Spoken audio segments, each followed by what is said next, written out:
252 centimeters in feet?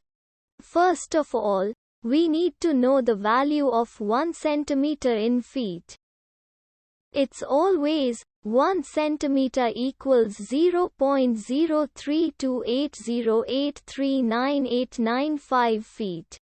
Now we have to multiply 0.03280839895 by 252.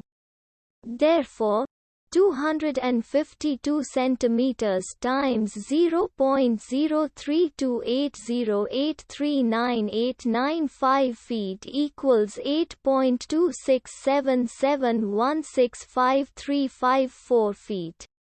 So, in other words, 252 centimeters equals 8.26771653554 feet.